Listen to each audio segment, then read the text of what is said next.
Hey guys, this is the QAV105 from GearBest, and when I first got this model, I had some pretty high expectations for this because it's a kind of a bigger version of the awesome F100 that I reviewed about a month ago, except this has a RunCam micro swift in here, little micro CCD camera, and it's using a sort of a miniaturized version of the QAVR frame that I've flown a lot. I built this thing called the GB220 a while back, which is basically a QAVR clone. And that frame flew really nice. I liked the way that frame flew, so I thought this would fly pretty well on this setup here. And basically, it's the same components, well, not exactly the same, it's the same stack, power stack that the F100 has here.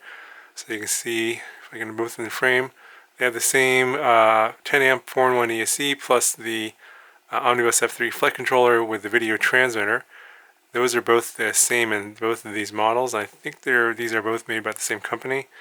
And it's also this is the same non-standard board. It's like a 20 by 25, not a 20 by 20. And the reason is the flight controller has the video transmitter on there. That's why it needs a little extra space. So I thought, okay, well, it's going to fly like the F100, which I actually enjoyed flying this. It flew pretty well. It's different motors, and I only flew this on 2S.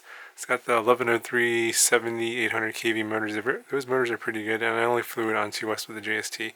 Flew nice, but it only had the standard micro CMOS camera, not the CCD camera it's on here.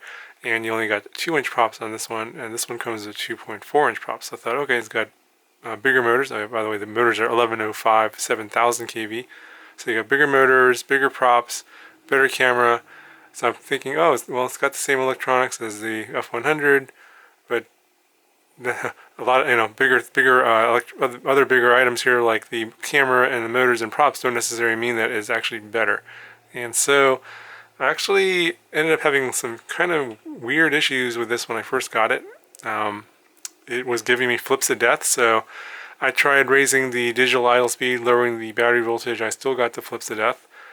So I ended up deciding to change the power connector. I switched it from JST to XT30, and I don't know why these guys don't just put an XT30 on there from the get-go. And that seemed to have solved my flip of death problems, but I was really not that impressed with the power on both 2S and 3S. 2S was a mild flyer, it was okay. 3S, not much faster on 3S versus 2S for this size of a prop, for a 2.4-inch prop, almost a 2.5-inch prop. And if you guys are wondering if you can put a 2.5-inch prop in here, there's pretty much no way you can do it. You can see there's no clearance here at all. The reason I have 2 red props in the back and two blue props in the front is because of all the flips of death and breaking all of my spare props. So I had to go to a backup stash of red props that I had from a different quad. They're basically the same prop, the Racer Star 2435 Pro prop. So yeah, I'm not sure what's going on. I mean, it should fly better, but well, it should fly faster. It flies fine if you're just kind of cruising around, but as soon as I hop on the throttle, it starts shaking, and it has nothing to do with the PIDs because I lowered the P gains and the D gains.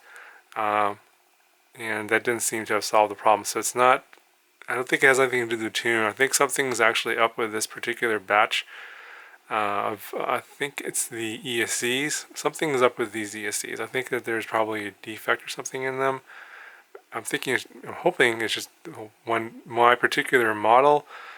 It might be an interaction between these bigger motors and the 10 amp ESCs. Maybe they don't have enough power to basically turn these bigger motors, and they're able to turn the 1103s no problem on the other model. I don't know for sure, and I don't know if anyone else is having similar issues with the ESCs on this model. I haven't heard. I know that a couple other reviews I saw of this, they seem to be pretty good, and they seem to fly really well. Mine, not so much, so-so. The other issue that I was having was with the camera, or I thought was with the camera, is every once in a while I would plug it in and then the video would be all washed out. It would be like super bright, like everything was overexposed. Basically unflyable. You couldn't see anything. It was all white. So I would have to unplug it and then power cycle it, plug it in again, and the video would be okay again. So I thought that was pretty strange, but that was happening fairly frequently. I would say once every 3 or 4 flights, I'd plug in, and then I would just get basically way overexposed video, and then I'd have to unplug and then replug. So I'm thinking there's something up with maybe the video transmitter on this board here as well, because I did swap the camera out, and when I did that, it was still having the same issue, so it wasn't the camera. So I'm thinking there's something up with maybe the manufacturing of this setup here, this board and this ESC. It's on a lot of models now. It's on the F100. It's on the it's like something called the Q95 or Q90. A couple other models that this company is making. They've gone to this size board. I'm thinking maybe they're having some manufacturing issues, and maybe they're having some quality control issues. I don't know. My particular unit was having kind of some strange problems. So it didn't meet my expectations, didn't fly as fast as I thought it should for the setup, for the motors and props. Should fly faster, but it doesn't. So anyway, I'm going to show you the footage that I got from 2S and 3S batteries, and you can, make your own decision whether you get this or not. For me, I think if you're a speed demon and you want something super fast, this is probably not the one for you. If this comes out on like flash sale for like $100, it might be worth getting just for the camera. The camera's like 35. You can always put the motors in something else maybe. But for the cost, I think it was 160 right now currently. I would give it a pass. There's going to be other models out there that are going to be better bargains and are going to fly a lot faster. So that's going to be it for this video. Let me know if you have any questions, and I'll talk to you guys in the next one.